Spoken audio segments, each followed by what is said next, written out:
Hey guys, Serena Smith here, and the book that I chose is called The One and Only Ivan. It was a 2013 Newbery Medal winner. The author is Catherine Applegate, illustrated by Patricia Costello, published by the HarperCollins Publishers Company. Copyright date of 2012. The genre is children's fiction. There is a little over 300 pages. And this is appropriate for children ages 8 through 12, which is roughly 3rd through 7th grade. This was actually a good book to read. It was easy to read as well. It's got the big words. And this was about a silverback gorilla named Ivan who lived in a mall off of Exit 8, and he was a silverback gorilla. He spends his days eating bananas, watching TV, and they have 3 performances at 2 o'clock, 4 o'clock, and 7 o'clock, 365 days a year that they perform for an audience.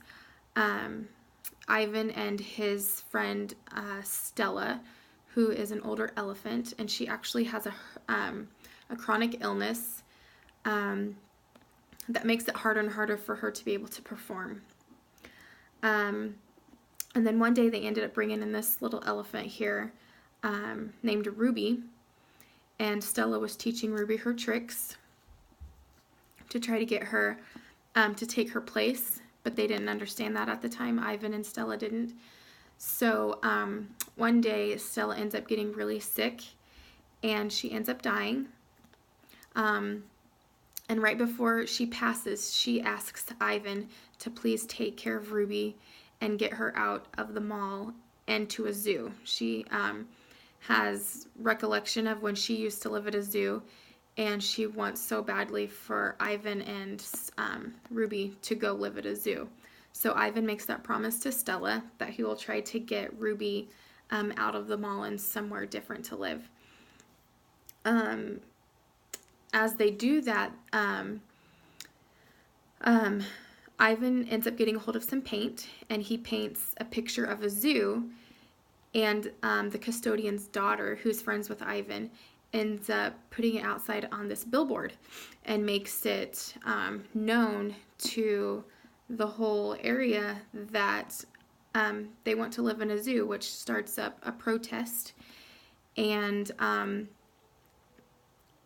brings some people over to the mall to investigate, and ends up getting Ivan and Ruby moved into a zoo and out of the mall.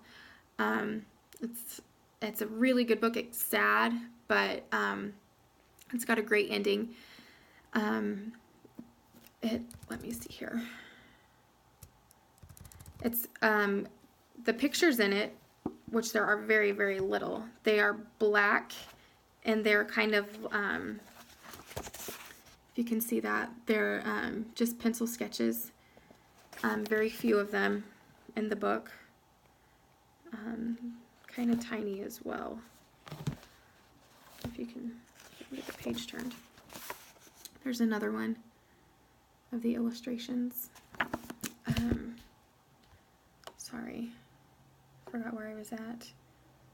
Oh, this book is also based on a true story of a real-life gorilla, Ivan, who actually got moved into the Atlantic Zoo. So that was a really neat thing about this book. The reflection on this book for children is because it focuses on identity crisis, which is what Ivan and Stella and Ruby had. It teaches children to be kind to animals and how you should treat them. And also it talks about loneliness and sadness and the struggle that comes with it and how they overcome it.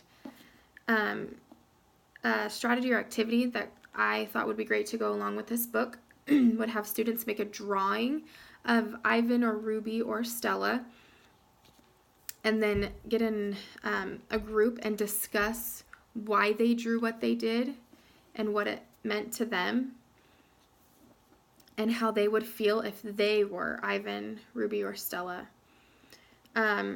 Another book that is similar to this one is called Home of the Brave, and it's also by Catherine Applegate. It's about an immigrant and his experiences in a foreign land.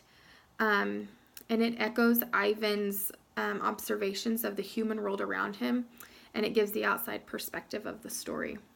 So if you get a chance to read this book, I really would, because it was such a good book to read, and I think it would be great for kids. Thanks.